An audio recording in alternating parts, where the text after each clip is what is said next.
He is a dedicated public servant and a proud member of the Balangao Madukayan Indigenous Cultural Community. Sana tama po yung pagkakabigkas ko nun. A family man by nature, he holds a bachelor's degree in public administration and Juris Doctor degree from the University of Cagayan Valley. He currently serves as Director 4 at the Office of Education, Culture, and Health, or OECH, at the NCIP, and was formerly assigned as Provincial Officer in the Quezon Province. Kinuwento po niya, dito po nahasa ang kanyang pagsasalita ng Filipino. Beyond his official duties, he's a committed farmer, a passionate environmentalist, a genuine nature lover. May nagbanggit dito kanina ng environment, no? Embodying his advocacy for sustainable living, cultural preservation, and the empowerment of indigenous peoples. Let's all welcome Director Angelo S. Salidao. Magandang umaga po, Direk. Yes, good morning. Magandang umaga sa ating lahat.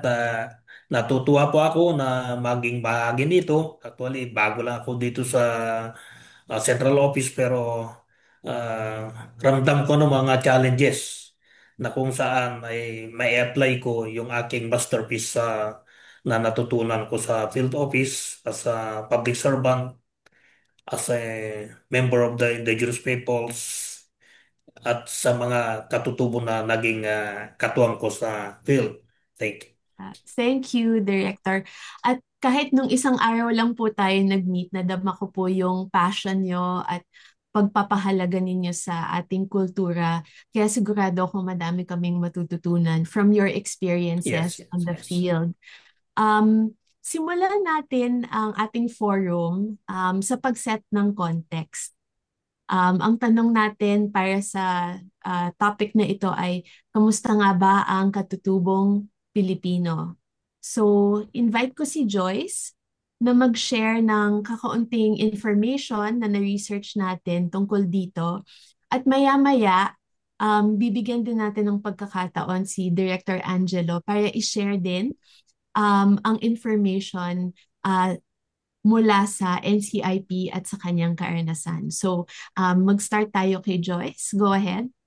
Salamat, Miss Kitty. Muli, magandang umaga po sa lahat at maraming salamat sa paglalaan ninyo ng oras sa araw na ito.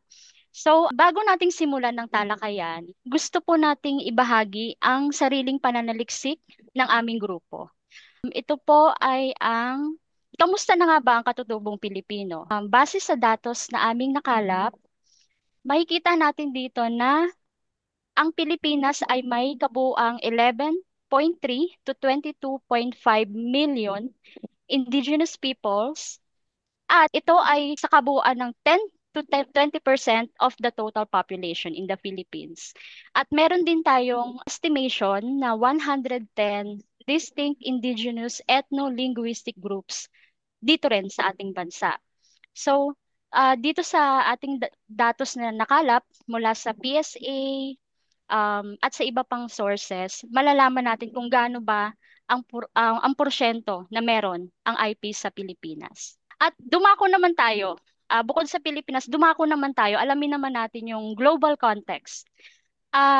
Base sa resources, merong 15% na kabuang population ang IP meron sa Pilipinas. At number 17 spot tayo sa buong mundo. Actually, mas mataas pa yung percentage natin kumpara sa Canada at Australia. So, 'di ba? Mas umangat pa tayo sa ibang bansa in terms of population in the entire globe. At isa pa sa gusto naming talakayin, ah, sa Pilipinas, meron tayong tinatawag na may mga challenges and may mga challenges ang na kinakaharap ang ating mga IPs. Kaya naman, ang Republic Act number 8371 or Indigenous Peoples' Right Act or IPRA of 1997 ay naisa batas. Ito ay naglalayong protektahan ang karapatan ng ating mga indigenous people para sa kanilang ancestral domains, self-governance, cultural integrity, and social justice. At bukod dito, ang IPRA, dahil sa IPRA law, naitatag naman ang National Commission on Indigenous People or NCIP. Sila ang nag implement ng batas at sila rin ang ah, nagsasagawa ng iba't ibang proyekto para sa ating mga IPs. Sila ang responsible sa pagbibigay ng mga titulo. Sila din yung nagtatag ng ah, free and prior informed consent or FPIC na naglalayong ang bigyan muna ng aprubahan muna ng komunidad ang isang proyekto ah, na nakakaapekto sa kalupaan ng ating IPs. So sila yung nag-implement nito, ang NCIP. Dito po sa next slide natin, makikita natin base sa datos, meron tayong 135 indigenous or IP languages na nakalap. And base dito, meron tayong tinatawag na Commission sa Wikang Pilipino or KWF.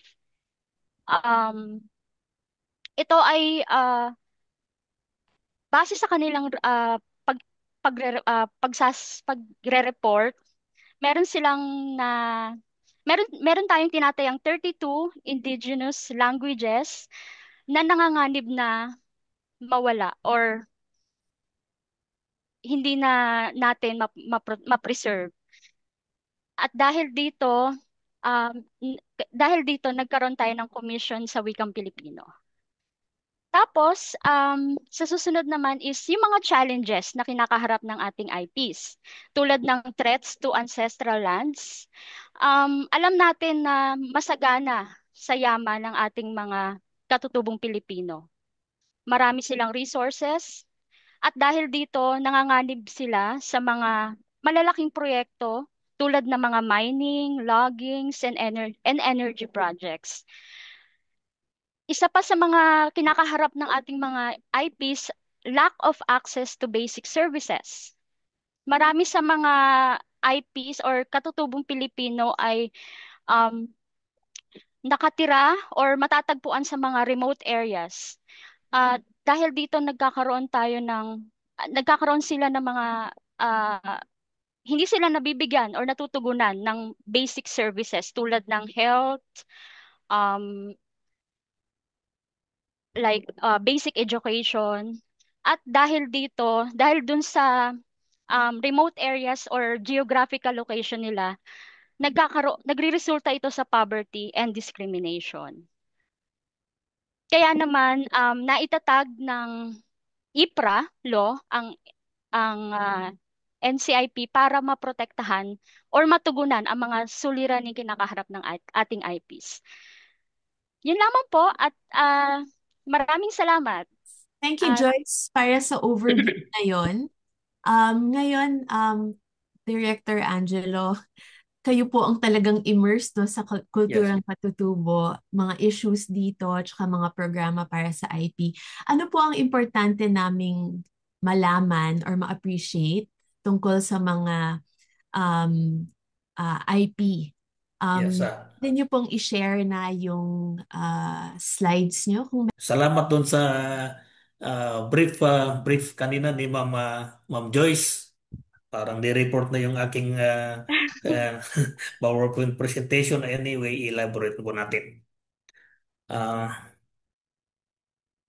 Ang batas o yung tinatawag na 371, Indigenous Peoples' Rights Act of 1997, ay ito po yung batas na kumikilala at nagproprotekta sa karapatan ng mga katutubo.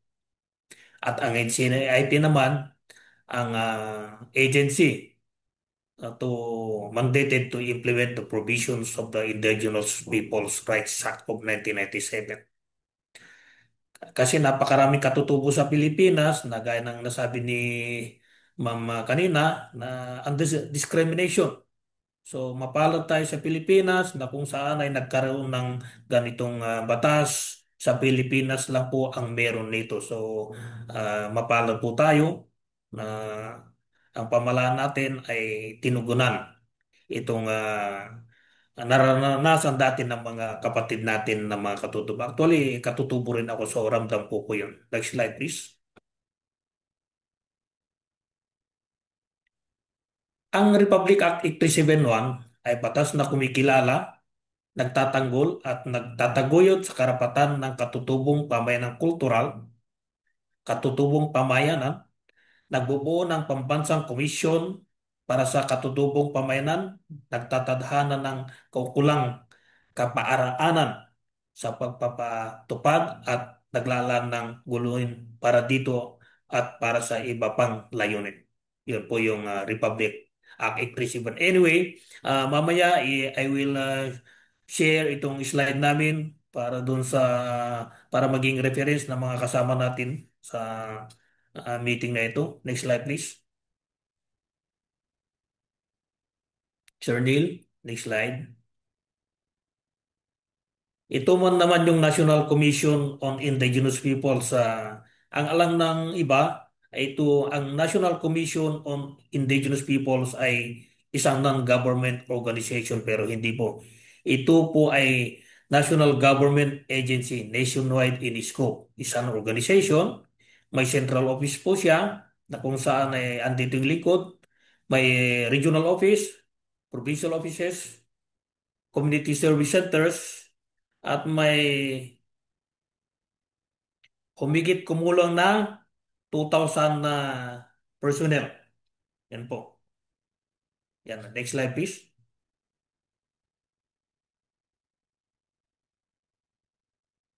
Ang slide na ito ay showing the parts of the Philippines na kung saan matatagpuan natin yung mga iba't ibang katutubo sa Pilipinas.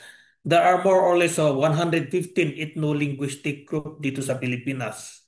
So makita natin sa Cordillera, meron tayong at saka Region 1, ay may Buntok, Balangaw, Isneg, Tingyan, Kankanae, at iba pa. Ano pa hindi ko na po babasahin. At sa Region 2 and Caraballo Mountains naman, meron tayong Agta, Kalanguya, Bukalot, Isinay, Gaddang, Agay, at iba pa. Pagdating naman sa Region 3 and rest of Luzon, meron tayong Eta, Negrito, Baluga, Remontado, Simoron, Kabihog, Tabangon, Abian, Eta, at iba pa. Yan po yun. Sa island groups naman, ano po, dito sa Mimaropa and other areas, meron tayong Agutaynon, Tagbanwa, ah, Cagayanen, Mangyan, Alangan, Buhid, Mangyan, Bangon Mangyan, ah, at iba pa. Yan po. Makikita ba yung slide? Clear siya? Yes, clear? Opo, Thank you. opo. Okay. Opo. Pagdating naman sa Mindanao, North and Western Mindanao, meron tayong Manobo,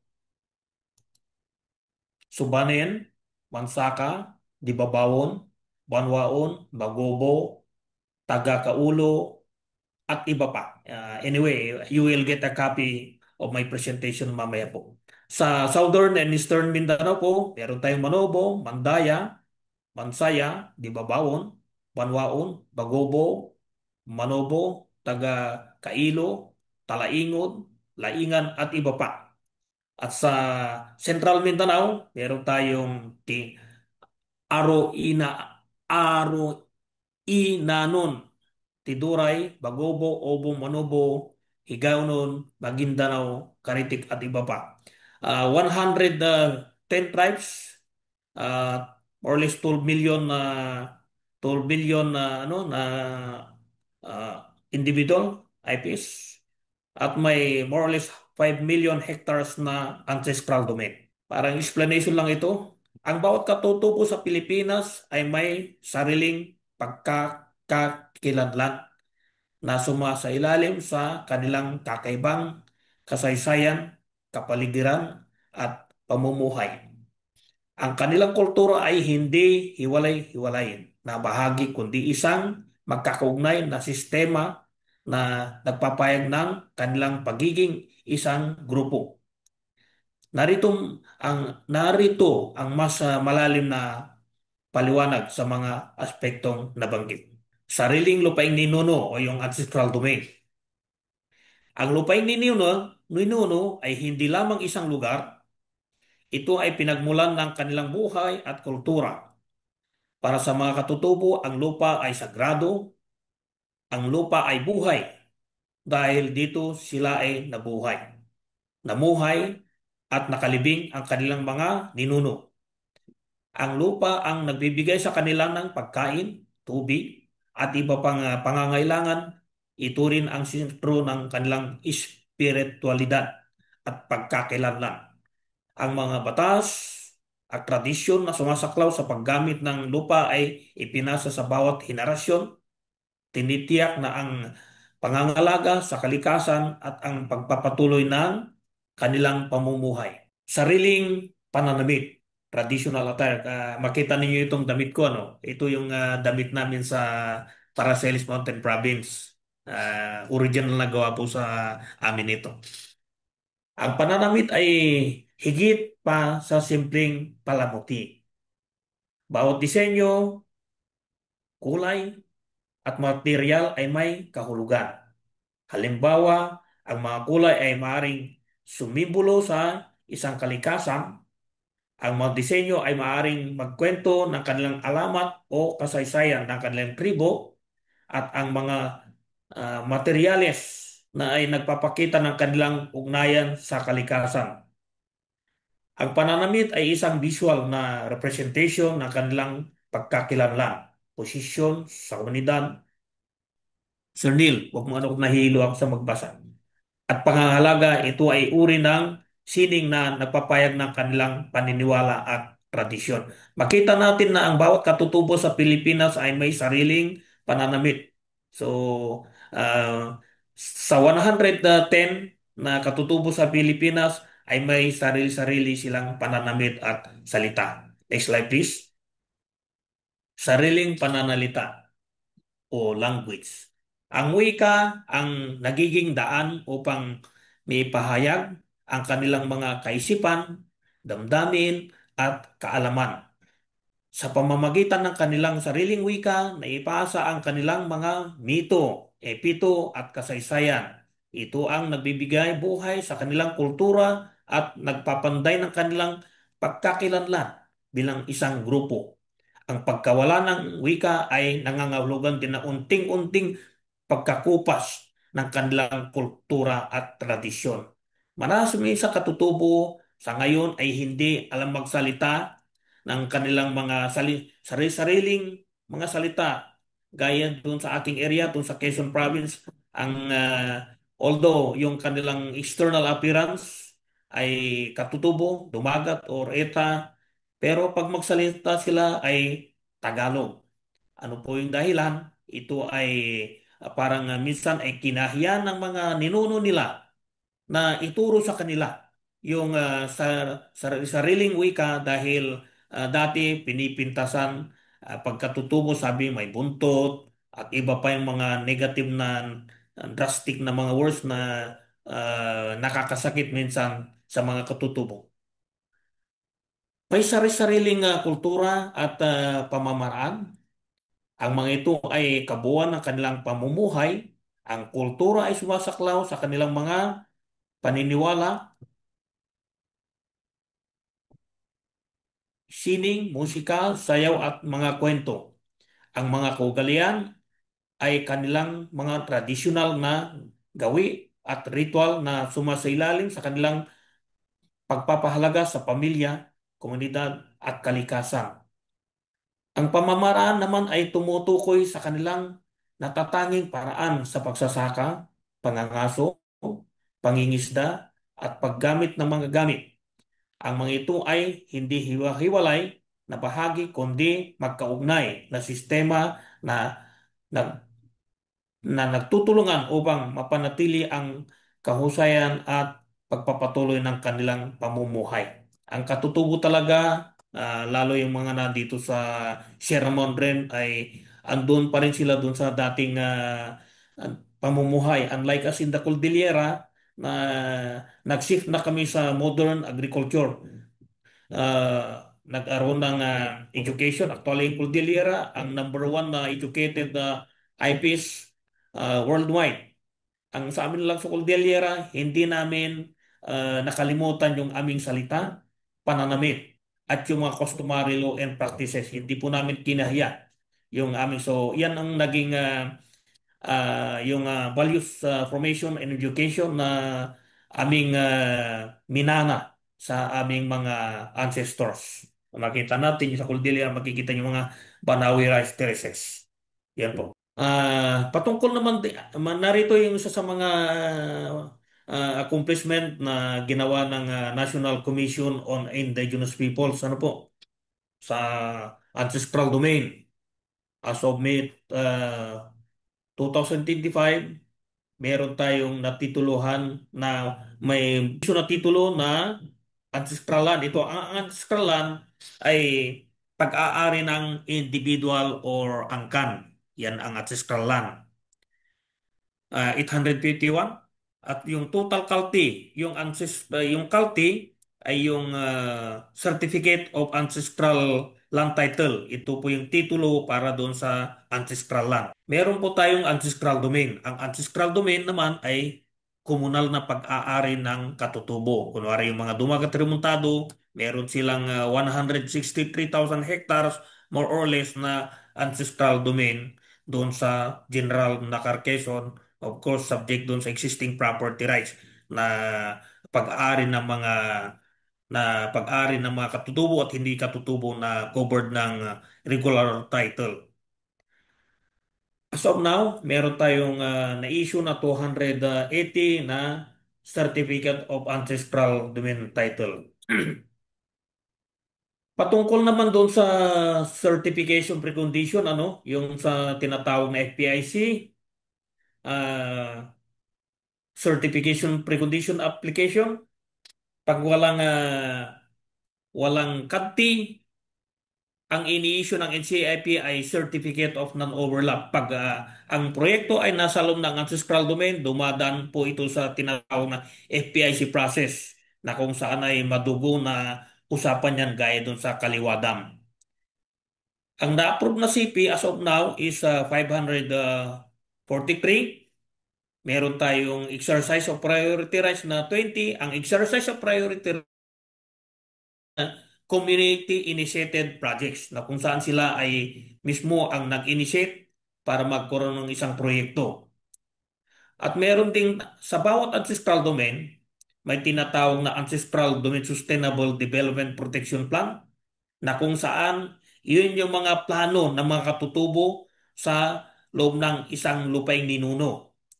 Meron tayong nagawa na 322 na Certificate of Ancestral Domain Sustainable Development Protection Plan. Sa mga royalty naman na natatanggap ng mga katutubo ay pinaplano nila ito paano gastusin sa pamamagitan ng pagbuo ng tinatawag na Community Royalty Management Development Plan. Ano po? Kunwari yung mga katutubo doon sa Quezon nakatanggap ng 80 million pesos. Ito ay plinano nila ayon doon sa kanilang customary law and practices. Kasi ang CRMDP ay culture sensitive siya. Sa buong Pilipinas, may nabuo na 62 na certificate na CRMDP. Yun po. Sa self-governance and empowerment program mo naman, sa base kasi sa batas natin ay dapat culture sensitive. At most sa mga elected officials ay hindi katutubo. So, ginawa ng ating tanggapan sa based on the law, nagkaroon ng tinatawag na Indigenous Peoples Mandatory Representative na kung saan may kinatawan ang mga katutubo sa bawat barangay, bawat munisipyo na may ancestral domain at probinsya. Ano po? Yan equivalent sa ang equivalent ng IPMR sa munisipyo ay councilor. Sa barangay naman ay tawag dun sanggunian ba? Tawag kagawan. At pag sa province naman ay board member. Meron tayong 5,287 na IFBMRs nationwide. Meron din tayong, ang NCIP din ay gumagabay sa mga katutubo para makarespro ng tinatawag na Indigenous Peoples Organization. Ano po? Kasi dapat ang pag-implement ng project ay sa pamamagitan ng management ng respective Indigenous Peoples Organization na kung saan may kabuuan na 1,701 na people's organization. Bawat katutubo ay may tinatawag na balangkas ng pampolitika or tinatawag na indigenous political structure. Na yan ang sistema ng pamamahala nila kung may isang gusto o pag-aaway sa pamamagitan ng kanilang balangkas ng pampolitika ay inaayos nila yun na hindi kailangan pupunta sa barangay or kailangan pupunta sa korte.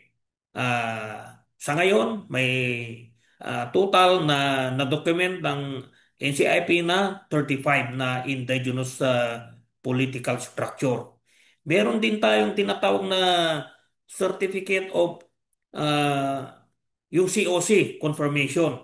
Dahil ang katutubo, most of us ay maliliit, hindi kayang, kasi sa military, sa police, kailangan yung 5'4", ano po.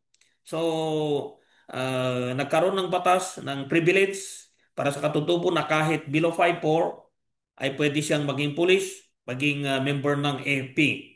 Dadan lang ito, tinatawag na mag-apply lang siya ng certificate of confirmation para mabigyan siya ng tinatawag na COC. As of now, may 114,806 na COC na na-issue ng National Commission on Indigenous Peoples. Sa ano din sa ANMO, Ancestral Domain Management Office, ay sa bawat ancestral domain may tinatawag na Ancestral Domain Management Office na kung sila po yung parang mga ngasiwa.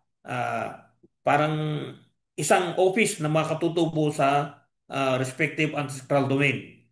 Sa ANMO, ang IPO o yung Indigenous Peoples Organization ay under siya ng ADMO. Sa Social Justice and Human Rights Program naman po, ano po, sa Economic, Ecology, Development and Protection Services, ito yung sa IPEAS, Indigenous Peoples, Education Assistance Beneficiaries, Health Services Beneficiaries.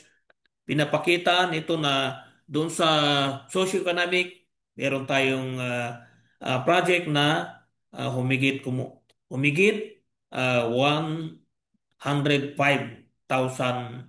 na project. Sa EPS naman, may beneficiary na nakapag-graduate na ng NCIP na 9,000 na katutubo. Ano po? Sa college yun po yan. Sa health services naman, meron tayong in collaboration of course with the DOH and concerned government agency, may natulungan tayo na 57,204. Sa DDS naman, yes, yung sa ano, magbigay na lang po ako ng kopya nitong presentation sa mga gustong makahingi. IP legal assistance, meron din. Paralegal assistance, ginagawa din ng NCIP yan. Nagre-resolve din ang NCIP ng mga kaso, yung tinatawag na Regional Hearing Office sa NCIP, meron tayong tinatawag na Regional Hearing Office, ano po, na nasa region na kung saan pag ang katutubo ay hindi nila kayang i-resolve doon sa kanilang community, ay iaakyat po nila sa NCIP para aayusin ito. Ang equivalent niyan ay judge. Yan po. Sa foreign assisted naman, ang NCIP is actively coordinating with the international organizations, funding institutions, such as the ADB and other sa UNDP at iba pa. Meron tayong 53 na coordinated foreign assisted projects affecting ICC's IPs. Sa Culture Integrity Program naman as of May 2025, nag-document ang kasi ah, sabi nga natin kanina, yung mga katutubo ay nakakalimutan na nila na ipasa doon sa younger generation kung ano ang kanilang mga kaugalian. So, the NCIP is endeavoring to document this. So, meron tayong 144 na documented customary laws. Meron tayong 75 na document na Indigenous Knowledge Systems and Practices, yung IKSP. At meron tayong lima na establishment o museum, cultural libraries supported. Actually, dito sa aming office, pag bumisita kayo dito, may library po tayo dito. Andito po yung mga kagamitan ng mga katutubo. Ilan sa mga katutubo kung makapasyal kayo po dito sa ating tanggapan. Yes, ulitin ko po, mamaya magbigay na lang po ako i-share ko na lang po itong sa slide na ito para magbigay namin kayo, yung mga kapatid natin na participants. Ito parang elaboration lang ito. Summary of formulated ancestral domain sustainable development protection plan per region. Ang pinakamarami ay sa Cordillera Administrative Region. Ano po pang makikita natin dito sa CAR, ah, 140 at iba pa. Ayun, hindi ko na babanggitin. Yan po, ibibigay ko naman sa inyo yung copy. Next slide, please. Yan po, maraming salamat. At yun I tried my best to make it brief and concise para at least na maintindihan natin kasi pag ilagay ko lahat ay makakalimutan po natin, hindi natin ito masusundan. Yun, maraming salamat. Back to you, Ma'am Ferry. Maraming salamat, Director Angelo. Um, Tama po kayo. Ang dami pong information na na-share at um, sa totoo lang po, medyo nakaka-overwhelm din po, no, yung sitwasyon. Tinitingnan ko pa lang yung mapa na pinakita nyo. Tapos meron tayong 12 million na mga kapatid na IP and 110 tribes. And bilang Pilipino, iniisip ko syempre, paano paano ko ito maituturo, paano ko maiintindihan. Kasi nga po ang dami-dami niyang iba't ibang kultura, ang dami niyang facets. Pero ang narinig ko rin po sa inyo, ang madalas yung sinabi yung salitang sistema. Sistema din kasi ito, no? So, kahit na madami siyang facets, at madaming challenges. Kailangan din natin tingnan yung pagtugon bilang sistema. Ang dami din pong mga programa na pinakita nyo at maganda na malaman nating lahat no na may mga programang nasimulan na at ginagawa ngayon. So, tingnan lang po natin yung big picture, no? Um, Iba-ibang kaalaman ng mga audience natin ngayon tungkol sa situation, tungkol sa mga programs. Pero kung titingnan natin, what is the value or why is it important? 'Di ba? Bakit mahalaga na lalong kahit na mahirap siya, na lalong i-preserve, i-advocate, ituro ang katutubong kultura. Di lang para doon sa ating 12 million na mga kapatid, pero lalo na para sa lahat bilang mga Filipino. Ba't mahalaga na ipatuloy, ituro, i-advocate lahat ng ito? Hello. Sa katanungan na po ba ito, ma'am? Yes, yes. Ah, Mahalaga ito kasi yung gaya ng nasabi ko kanina na dapat kasi iyan ang pagkakailanlan natin dito sa Pilipinas so based on my personal experience, kung hindi natin ang tawag doon ang hindi marunong tumingin sa pinanggalingan ay mas malansa pa sa isda, ganun po ba 'yun? So, yun, di ba? So, mahalaga po ito na malaman natin, lalo sa mga kabataan, ituro natin sa kabataan para at least na malaman nila saan ba tayo galing. Hindi lang yung puro ngayon, makita natin na puro cellphone, ano. Pero pag tanungin mo sila about doon sa saan ba ako galing, anong angkan ba ako galing, ano ba yung salita na ginagamit namin.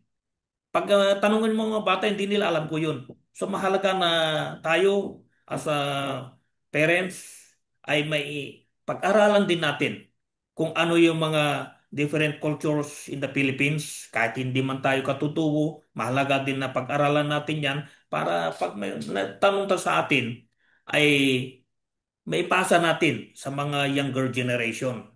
Ah, Gaya ko po sa Quezon, sabi ko, ang mga katutubo sa Quezon ay parang kinahiya nila na ituro ang kanilang pananalita, kultura dahil sa discrimination ng mga non-IP.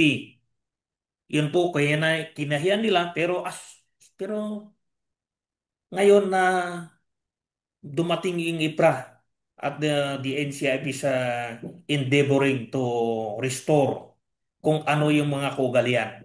Nakita nila yung kahalagaan. Dapat pala na malaman namin. Kasi ganun pala kami. Kasi nagdo-document kami ng IPS doon sa Quezon. Ano. Napakahirap namin ma-document kasi ah, hindi na naituro ng mga ah, ninuno nila. Kunwari yung sa tanungin mo ang pangalan ng isang patay. Ano po? Hindi nila masabi kasi bawal sa kanilang customary practice yun ang sabihin natin ang pangalan ng isang patay. So yun ang isa sa mga nagiging hadlang sa ating government through the National Commission on Indigenous Peoples to properly document yung mga customary cultures and practices ng mga katutubo dahil sa mga kanilang mga kaugalian. So, ang ginagawa na lang namin yung sa halip na ipabanggit mo, isusulat na lang nila.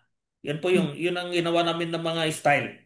So, kahalagan talaga, mahalaga talaga na dapat as parents, gaya ko, I'm really, although talagang hectic ang oras, I'm finding means na iturong yung aking mga anak. Saan ba ako galing? Ano ba yung tribo ko? Yun po. Pag sa education naman, sa education, kailangan yung mga teachers ay may kaalaman din about sa cultures ng mga katutubo kasi minsan ang mga teachers natin sa DepEd, sa KACHED, iba yung tinuturo nila sa mga guro. At mga itong mga bata. Example, ang doon sa Cordillera, lumabas sa isang aklat na ang mga tao raw sa Cordillera ay may buntot. Ano po? So that is discriminating.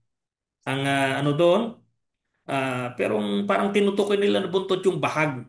Kung makita natin yung bahag ng gamit nila Lapu-Lapu, yun po yung bahag na sinasabi na buntot. Pero discriminating po yung paano nila pagsabi. Yun po. Yun po yung sa aking personal na experience na dapat mahalaga na may turo natin sa younger generation kasi doon tayo nanggaling history. Yun po. Thank you, ma'am. Thank you, Director Angelo. Totoo po, no? Parang mabuti na ngayon na-realize na rin natin yung kahalagahan ng documentation and yung pagturo tungkol dito sa mga katutubong kultura. Kasi kung titingnan natin minsan, tayong mga Filipino, mas kilala pa natin yung kultura ng ibang bansa, mas na-appreciate pa natin yung mga kultura ng iba. Samantalang dito, um, napaka-rich ng ating culture. Pero nakikita ko po na challenge lang po talaga kasi nga po, kahit siguro gustuhin man ng mga teachers na ituro yung bawat kultura ng tama, ang limited din lang po ng resources. So actually ang ang isa pong challenge ko ay maghanap ng materials tungkol sa bawat uh, um, tribe or culture. Na tulad ng sabi niyo na truthful para po talagang ma-appreciate ng mga bata. Minsan dinadala ko po sila sa yung Cordillera Museum po, tinuturo po yung weaves at kung ano yung ibig sabihin nila. So minsan kailangan talaga maghanap ng paraan para makakuha ng information at para ma-experience din at maunawaan mas lalo yung iba't ibang kultura nito. Meron po tayong madaming questions at saka comments po na nakalagay dun sa chat na baka po hindi natin, for our audience, no, baka hindi po natin makover siya lahat today because of our limited time. But you do have access to Sir Angelo. I see two hands raised at the moment. I'm not sure, Daryl, is it a comment or a question? You can unmute now, Mr. Daryl Franco. Magandang umaga po sa lahat. Good Director, morning. magandang umaga po Yes, at magandang maraming umaga po. salamat po sa Yeah. maraming salamat po sa isang napakabuluhang diskusyon hinggil po sa ating pamanang katutubo. Director, meron lang po akong ilang katanungan at hopefully po ay maitanong ko ang ilan sa mga mahalaga dito. Unang-una po, kailan po natin tunay na masasabi na responsive at representational lang isang adikain pag sinabi nating preservation? At isa po siguro, pinakahuli, hinggil naman po sa pagpapanatili po ng wika, ano, pag sinabi po ba nating preservation, hanggang saan po or to what extent? Kasi po, kumbaga kasama sa pagbabago ng ating lipunan ay ang pagtanggap din sa ibang mga wika. Gayon na rin po, tinitignan natin kumbaga yung gamit nito sa kasalukuyan. Ang nagiging dahilan po sa palagay ko ng mabilis na pagkawala at pagtalikod natin sa wika ay sa kadahilan ng hindi na natin nakikita yung gamit nito. Halimbawa po kapag halimbawa sa paaralan, madalas na ginagamit na mode of instruction ay either Filipino or English. Ngayon po, although may intervention si government previously, nandyan po yung MTLB natin, pero hindi na po ito napagpatuloy. Ngayon po, yun yung aking dalawang major questions. Maraming salamat po. Paano mo yun saan pa? Kandi dun sa, yung sa unang tanong nga po, yung first question, Okay po. pakiulit please, pardon. Kailan po natin tunay na masasabi na responsive at representational ang adhikain or ang isang adhikain pag sinabi nating preserbasyon? Sa amin na katutubo, example ko na lang sa amin sa Cordillera. Kasi yan po yung na-preserve namin. So, since time immemorial, 1,000 years ago, dala-dala pa namin hanggang ngayon yung mga kaugalian namin. Ano po, tinuro yan, pinasa sa amin ng aming mga ninuno, tinuro yan sa magulang namin at ang magulang namin ay tinuro sa amin. Hindi namin hinayaan na mawala siya dahil doon sa pagpasok ng formal education. At ang ginagawa namin, we are collaborating with the concerned agency. Paano natin ito ma-preserve? Yun po. Yun po, magkaroon sana ng proper documentation, magkaroon ng respeto. Minsan kasi yung mga kasama natin ng mga ibang agency ay pinipilit nila ang kanilang pamamaraan. Yun po, actually sa amin din sa NCIP, we are collaborating with the NCCA, with the DepEd, para at least na magtulungan paano natin ito madodocument. Kasi pag hindi natin nadodocument, ay magbase lang doon sa unwritten laws, ay hindi natin may papasa ito sa mga younger generation. At saka dapat actual ang application, hindi lang sa theory. Dapat may turo natin sa school, ano ba talagang mga ito, hindi yung, dapat culture sensitive, hindi lang yung iniimbento, yung tinuturo sa mga school kung ano lang yung naririnig. So, ang NCIP po naman ay bukas ang aming tanggapan sa mga gusto makipag-ugnayan at malaman kung ano ba talaga yung kultura nitong certain indigenous peoples organization. Sa dami ng mga katutubo sa Pilipinas, 112, 115. Sa amin sa Kalinga, may more or less 143 na ethno-linguistic group doon. Dapat hindi siya magpalit-palit. Respetuhan lang kung ito yung ano ng isang tribo, yan ang kanilang kultura. Huwag natin ihalo sa kultura, paghalo-haloin sa kultura, ng mga dumagat sa Quezon. Yan po. Kasi ang nangyayari nga dyan, pag nagturo ang isang ginawa sa program, pinaghalo-halo na. So nahihilo po yung mga kabataan natin. So sa amin, on our part sa NCIP, we are strengthening. Lalo andito nga tayo ngayon sa central office at lalo pa nalagay tayo dito sa education, culture, and health. We will endeavor to collaborate with our partners for the realization sa mga documentation at para talagang may isagawa, hindi lang doon sa theory or pananalita. Thank you po. Thank you, Director Angelo. I hope that Daryl, that your questions were answered through that. Totoo po, no? Nakakahilo din po doon sa magtuturo. Yeah, totoo po yun. Kahit na ituturo, parang hindi ko po alam kung saan ako mag-uumpisa, no? Pero alam natin na mahalaga, tulad ng sinabi niyo, i-document, ituro. Ang laki din po ng papel ng family, no? Yeah. To promote the culture. Um, Marami din po dito siguro yung, tulad ng sabi niyo, mga non-IP. And gusto naming maging culturally sensitive. We want to contribute. I think isa naman tayong lahat sa layunin na makatulong. Ano ang pwede naming magawa?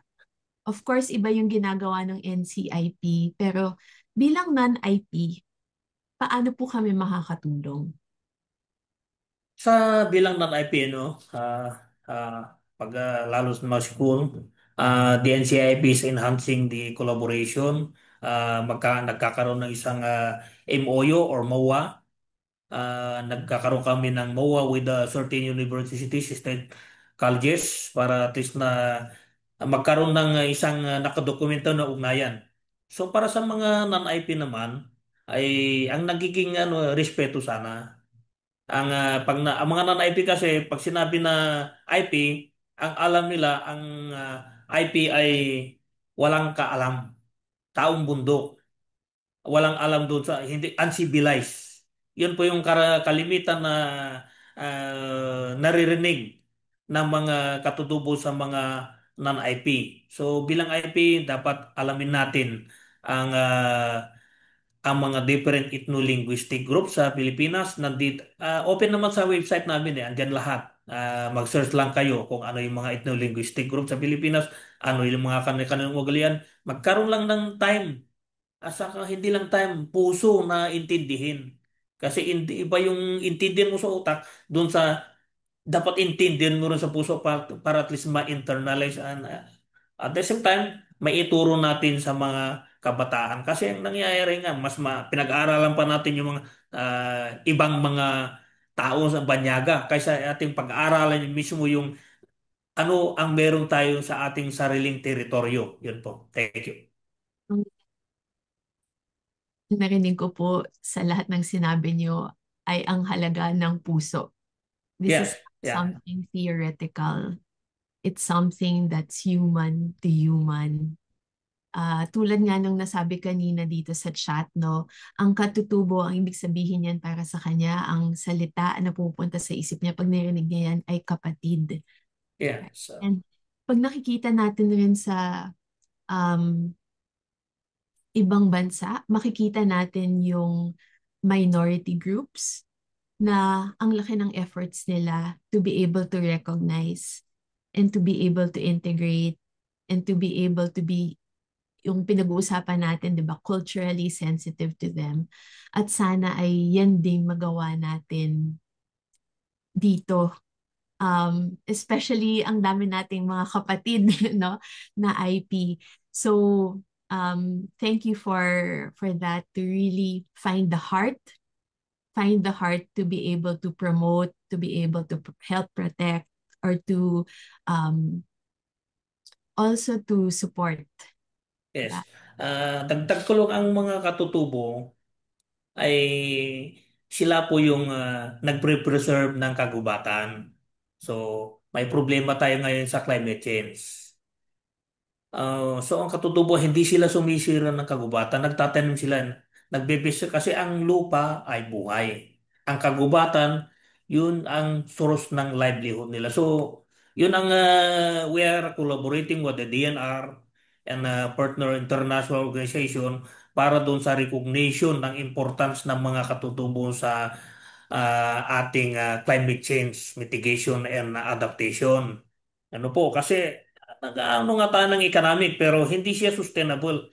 Nag-aano tayo isang mina sa isang lugar. Oo nga, may pera pero ano ba yung epekto sa pangkabuuan sa buong mundo? Kumita nga yung investor. Pero nga tayong kinitang tax pero mas mahigit yung damage niya sa ating sangkatauhan at sa ating kalikasan. Yan. Thank you. Yes. Meron po akong, naalala ko lang po dun sa kinwento niyo, no? Meron po akong isang kaibigan na siya po ay isang climate journalist at ang sinabi niya um, ay actually ang mga IP natin ang kailangan um, pakinggan para sa mga solusyon sa climate change kasi nga tulad ng sabi niyo, sila ang nakakaalam. Sila Yeah. ang, sabi ni Miss Anne Manalo, best ever protector ng mundo. We really, the IPs, take care of the land. So, um, meron po akong um, isang tanong din kasi napansin ko na madami din tayong uh, dito sa audience, sa participants na parang youth pa or bata at na nakaka-encourage yun, no? Kasi kailangan mag-umpisa habang bata pa tayo and we have this youth who are advocating for IP and culture. Right? Ano pong support ang nabibigay ng NCIP dito po sa mga college groups or little organizations? Before we go to Ang the next question. Ang support namin advocacy of course, advocacy of the customs, traditions and practices of the IPs. Nagkakaroon sabi ko kanina, nagkakaroon kami ng isang MOA with the state universities, nagkakaroon ng IEC pag nag-request ang isang school na gaya ng ginagawa natin, nag-IEC kami about doon sa different ethno-linguistic groups of the Philippines na gaya ng ginagawa natin. Yun po. So, yan po. At based on that, natututunan din ng mga bata, natututunan ng mga teachers, nababanggit nila doon sa classroom. Ang pinakamahalaga talaga yan, nasa family. Sa school, konti lang yan eh. Oras lang yan eh. Pero pag sa family, kunwari sa kumakain, nagkukwentuhan, sa halip na manood ng mga ano-ano dyan, sa mga tawag cellphone, magkaroon ng isang oras para doon sa ating kahalagaan ng kultur kul- at kahalagaan ng mga katutubo. Yung ulitin ko kanina, no? Ang katutubo kasi, sila ang nakakalam ano ba dapat ang itatanim dito sa isang lugar nito. Ang ginagawa ngayon ng isang mga partners natin sa DNR, of course, nagpapatanim sila ng mga hindi cultural system gaya ng mahogani o kaya yung Debilina. Yan po. Mm, Ang Javelina at mahogany, sinisira niya yung mga invasive species yan. So, with our effort, we collaborated with the DNR na makipag-ugnayan po tayo sa mga katutubo. Yung FPIC, hindi yung FPIC na dadaan sa tinatawag free and prior consent process. But sabi namin with the DNR na mag-ugnayan tayo para at least na yung mga project ng DNR for the conservation of forests ay may uugnay natin sa mga katutubo. At ano ba dapat mga may tanim natin? So, dati, nagkakaroon kami ng misunderstanding with the DNR, but as of now, dahil sa tulong din ninyo, tulong ng mga international organization, NGOs, ay unti-unti na-internalize ng DNR. So, ngayon, para kami na mag-shota with the DNR, mag-boyfriend. Yan po. Yan, parang example lang, ganun lang po yun. tulad ng sabi niyo, no? Parang kailangan magtulungan at saka Yeah, system magtulungan. talaga. LGU, DENR, yung mga youth groups, at Yeah. lalong-lalo na yung influence ng family, Yeah. no? Um, I see Mon with his hand raised. Mon? Hi, Direk Angelo. Yes, Uh, sir. tanong ko lang po, going with the current uprising of AI, ano po ang nagiging impact ng AI sa ating katutubong Pilipino po? Meron po ba tayong data? Am I correct with artificial intelligence? Yes po. Sa mga nag-aaral actually, ay medyo nagkakaroon ng isang katamaran kasi sa halip na manaliksik, personally, mag-AI na lang. Mag-AI na lang siya. Doon din makikita. Hindi yung talagang actual na senaryo na nangyayari sa isang lugar. At minsan kung nag-ano ka sa AI, mali po yung sinasabi kasi yung pag nag-AI ko puro negative. Ano po, pag nag-AI, negative ang sinasabi doon. Kasi ang mga positive, hindi mo naman kailangang ipangalandakan yung mga kabutihan na ginawa ng isang ahensya. Tao na lang po ang makakapunta sa record na. Pero pag mga negative, karamihan po yan ay naka-record na sa internet. So, ang minsan AI na sa halip na makakatulong sa mga katutubo, nagkakaroon pa pati ng discrimination. Yan po, gaya ng ini-AI ko actually yung mga tanong ninyo, ano, bakit ganito yung lumalabas, sabi ko? Puro negative. So, hindi ko na lang binasa. I will just answer the questions based on my personal knowledge and experience. Yun po. So, yun ang epekto ng AI. Mostly negative ang sinasabi. So, pag nagbasa yung isang katutubo ng ano, bakit ganito palang nangyayari sa amin na katutubo? Mali ang ginagawa ng gobyerno. Pero sa sa social media, puro negative. Pero sa katotohanan, sabi ko nga kanina, kaya po ako nag-report para at least na maipakita natin sa mga kasama natin na dito sa meeting na ito po yung effort ng national government agencies. Nagkakaroon kami ng ugnayan with the different stakeholders for the promotion of the rights of the indigenous peoples and for the conservation of the natural resources therein and the biodiversities doon. Yun po. Thank you. Juan? Yeah, salamat po sa pagbabahagi po ninyo, Direk Angelo, no?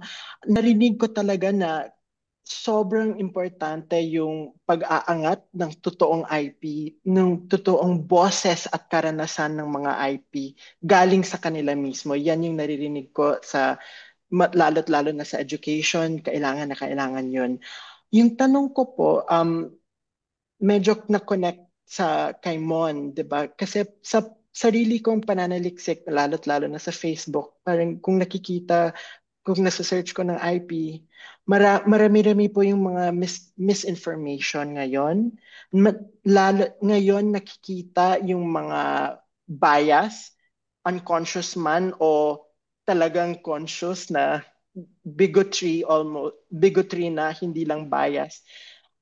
Bilang non-IP na gustong maging ally at advocate ng IP, ano kaya ang mga ano kaya ang mga paraan kung paano kaming mag-combat o magkontra sa mga misinformation at biases ng mga non-IP sa IP, lalo't lalo na sa mainstream consciousness ng Pilipinas ngayon.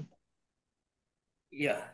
Yan po. So, ang ano lang namin yun, magkaroon tayo ng ugnayan with the proper government agencies, kung ano talaga yung proper government agencies, para mabalance natin. Ano ba yung information? Ano ba yung totoo? Pag gaya sa amin, pag nakipag-ugnayan kayo sa amin, ito po yung mga effort pala, sa effort ng ating gobyerno. Hindi lang yung lumalabas sa kabila. Kasi may bida kontra bida, no? Sabi ko nga, hindi maging masayang kwento kung walang kontrabida. So, sa ano lang din, hindi namin inaano yung mga grupo na ganyan kasi yan din sila kumikita actually. Tama. Diyan sila kumikita. Part na yan ang source ng livelihood nila yun para makakuha sila ng isang pondo sa mga foreign aid, gagawa sila ng isang issue para masabi na ito yung aming gagawin para dun sa promotion of the rights of the indigenous peoples. Ang masaklap dyan, parang ginagamit pa yung mga data sa amin para gagawing report. Nagpapa-attendance lang doon sa isang area, tapos yun na yung gagamitin. So kukuha lang sila sa aming website ng information, i-report na nila doon sa mga mga yung funder nila. So ang best effort po, ang gagawin po natin, magkaroon po tayo ng ugnayan. Yung ugnayan at harmonization of the issues and concerns. Hindi lang one-sided, dapat ibabalance natin yung side ng national government at side din yung side ng isang organization at magkakaroon tayo ng ma-figure out natin, ma-analyze natin, ito pala. Kasi pag kunwari yung mga anti-kaliwa, sabi nila, ito po yung masaklap po ang impact ng kaliwadam sa ganito. Pero pag titignan natin yung pangkabuuan, mas maganda ang epekto nito sa conservation of the resources at saka mga buhay ilang. Kasi nare-regulate. Kung wala yung proyekto na yon, because of migration of the people from Manila, nawawala na, nakakalbo na yung kabundukan doon sa parte ng Nakar. Yung kaliwatan, only mga 205 yung maano yan. Pero yung impact nito na magkaroon kasi meron siyang program na hindi dapat pasukan ito. Hindi dapat magkaingin dito. Hindi dapat papasok nare-regulate yung migration at pagpuputol ng mga kahoy. Yun po kung wala yung kaliwatan. So nakakatulong actually yung kaliwatan.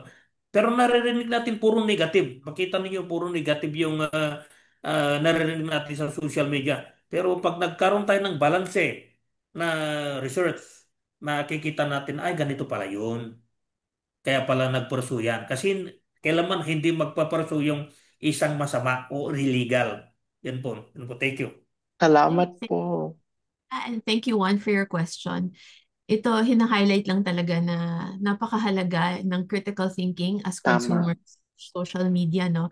Not more importantly for this topic, pero hindi lang dito, kundi sa lahat.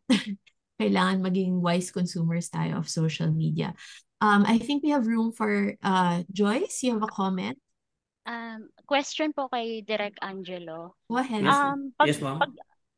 Pagdating po sa kalusugan, usaping pangkalusugan, sapat po ba yung nabibigay na suporta sa ating mga katutubo, especially po dun sa mga kabataang IP? Kasi sila po yung saling lahi ng mga IPs natin. So, para sa akin, parang mahalaga din pong bigyang pansin yung kanilang kalusugan. Ano po yung status nila? Yeah, maikwento ko lang, ano bang marites lang. Ang mga katutubo ay mayroon silang sariling, noon walang nagkakasakit, pag mga katutubo, healthy sila. Pero because of the uh, entrance ng applied medicine, marami nagkakasakit. So ang ginagawa namin sa National Commission on Indigenous Peoples, of course in collaboration with the DOH and other partner agencies, ay ini-enhance namin yung traditional medicine para yun ang magamit. Of course, kung may mga sakit ng malaria, we are collaborating with the DOH para mabigyan ng libreng gamot at saka services yung mga IP, lalo diyan sa Quezon. Pag makita mo sa Quezon, libre lahat yan. Just emerge certification from the National Commission on the Indigenous Peoples. Wala lang po silang babayaran sa doon sa hospital. Kapal lang ang mukhang ginagamit namin. Kasi walang pera ang NCIP. So we are just strengthening partnership and collaboration with the DOH, and other stakeholders. So, ang nangyayari po dyan, ulitin ko, we are documenting through the so-called Ancestral Domain Sustainable Development Protection Plan para mapanumbalik yung mga traditional na medicine ng mga katutubo sa halip na umaasa doon sa applied medicine. Thank you. Thank you. Thank you, Joyce, for that question because that's touching on yung kalusugan, which is a different topic. Welcome back, everyone. Now that we're back, as we're closing, patapos na po ang ating forum for today. And thank you for staying and being here and participating on chat, and for some coming on to the call and actually asking your questions. Ang daming pwedeng malaman, aralin tungkol sa ating katutubong kultura at sa ating mga kapatid na IT.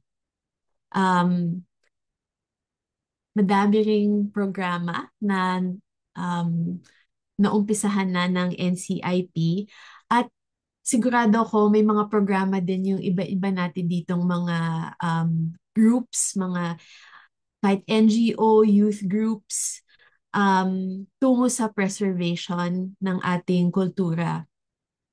At sa tingin ko, lahat tayo dito ay allies. Gusto ko yung salita na ginamit ni Juan kanina. Lahat tayo ay allies. Kahit iba-ibang capacity. Meron tayong mga IP representatives, meron tayong mga youth leaders, government officials, teachers, parents, and we're all working toward the same thing. Tulad nga ng sabi ni Director Angelo, ang mahalaga dito ay hindi mawala yung puso. Hindi lang siya doing, kundi isa puso natin yung care at respect and value na binibigay natin sa ating katutubong kultura. Ang dami na pong na-share today. Curious lang din ako sa ating mga participants, sa audience natin today. Pwede pong i-share natin sa chat. Ano po ang isang insight na nakuha nyo mula sa narinig nyo ngayon? Siguro isang insight, kung di man isang insight, meron ba kayong naiisip na isang step na pwede nyong gawin para lalong ma-promote o ma-preserve ang IPs sa inyong sariling capacity, no? So isang insight or isang step na meron kayo pagkatapos nitong conversation na to. Nakita ko ito si Miss Anne. Collaborations, more collaborations. At sa tingin ko, bukas na bukas ang NCIP para sa collaborations na ito. Excited na nga po ako tingnan ng inyong website kung anong materials po ang nandun na pwede kong i-share sa mga bata. Actually mo, hindi lang sa website ng NCIP, kung hindi pag makita mo yung YouTube, kasi may mga ethno-linguistic group, guys sa amin na nilalagay namin sa Facebook at saka sa YouTube, YouTube. So, hindi lang kasi pag sa NCIP, siguro hindi namin lahat may lagay.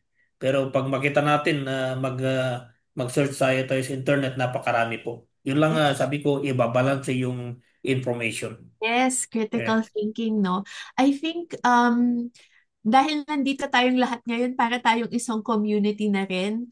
So, kung pwede sana yung mga iba nating participants, no, kung meron kayong alam na resources, pwede niyo ring i-share sa chat or pwede niyo i-share sa Viber group natin para itong information sharing ay parang bahagi na rin to ng collaboration natin. So kung meron kayong material na alam nyo ay totoo at hindi fake news, kung gusto nyong i-share, please do. Ayan, Jason. Yeah, Kitty? Yes, Liz? Yes, Kitty. Alam mo, gusto ko yung, nung tinanong mo yung anong pwede natin gawin, saan tayo mag-uumpisa? Pareho kami nang iniisip ni Ann Chua, no? Sinulat ni Ann, talk about it with family and friends. I'd like to start really with my family. Alam mo yung mag-umpisa kaming pag-usapan, magsaliksik, no? Siguro maganda rin na bukod sa mga malls, pumunta rin kami sa mga museums, di ba? Oh, Alamin namin yes. kung ano yung mga, alamin kung ano bang meron diyan tungkol sa ating katutubo. Napakayaman nung mga natuklasan ko doon sa Zamboanga na hindi pa dumarating yung mga Kastila ay ganun na kayaman, kahitik yung kultura natin. I'd like to do that also. I'd like to do that. And let's do that with our family and friends, no? Katulad ng mga kasama natin dito. Thank you. Yes, I am one and completely agree with you. Kaya yung paghingi ko ng mga resources, may ulterior motive ako dyan. Kasi gagamitin ko yan with my kids. Kasi we have books about the culture and um, maganda yung may experience din talaga. Tulad yung nabanggit ko kanina, yung mga nasa Baguio, yung Cordillera Museum. Hindi ko lang alam kung pinapalitan nila yung exhibits nila ngayon. Um, at nakwento ko rin kanina na meron akong isang kaibigan na meron silang parang immersion, pero sa Antique naman po ito. So, kung meron kayong mga programs na alam na ganyan, let's share it with each other kasi ito po yung first step, 'di ba? Para maging mas aware yung mga tao, especially the non-IPs like us. Okay, so we're seeing a lot of insights here. Documentation as a first step, supporting IP artisans, research, strengthening research and advocacy. Mhm. Documentation seems really, really important. Ano po, Director Angelo? Um, oh, Miss Miss Devi, gusto ko yung books na yan. Hahanapin ko. If you can give me the titles. Um, all right, sharing with family and really just appreciating. Ito yung sinabi natin. It's the heart. The heart for our IP culture. Supporting languages. All right. Okay, I think we have come. Coach Kitty. Yes, go ahead.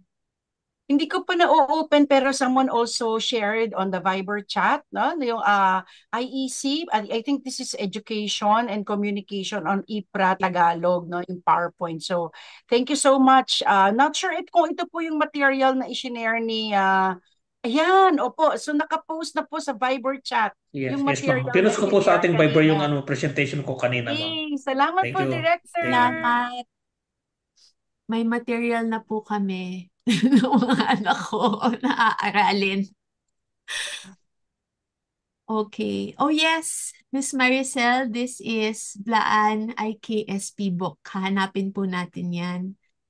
Yes, Mon, Ayala Museum, I think, has some exhibits. Mm-mm. Si Miss Dinah works in the City Museum. Pwede ba kaming bumisita?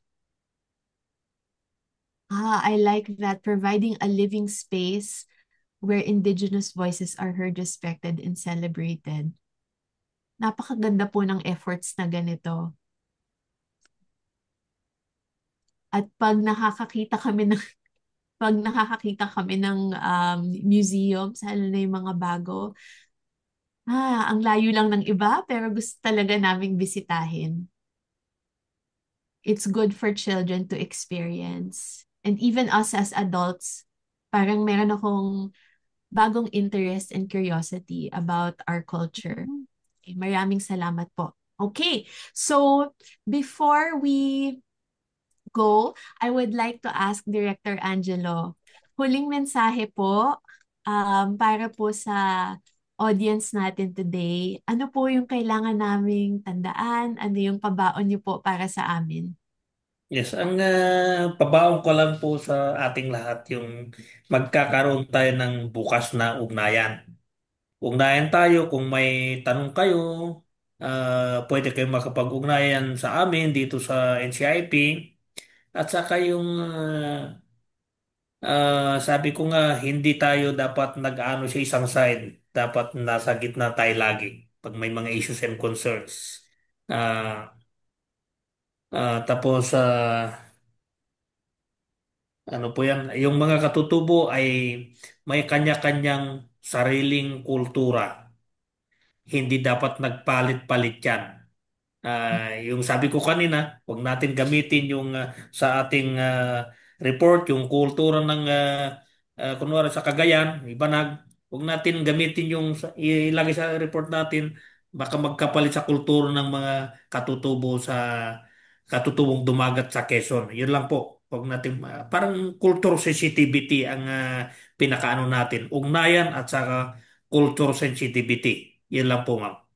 Yes, maraming salamat po, Director Angelo. Sana po um, kahit itong maliit na forum na to, magkaroon po ng mas madaming collaborations para po sa pagsulong ng ating culture, IP culture, no? So, may isa pong Menti link na pinadala po. What is one word para po ma-describe yung experience nyo today? Just click on the link and type in one word. I'm seeing the words reflective, culture sensitivity, highlighted nga by Director Angelo. That's really respect, for what we have. Connection, kamalayan, empowerment, very informative. Good. You have a lot of material now. Thank you. Kapwa. I think my one word for this is kapatid. Ayan na po, i-follow niyo na po si Director Angelo sa FB para sa mga collaboration requests.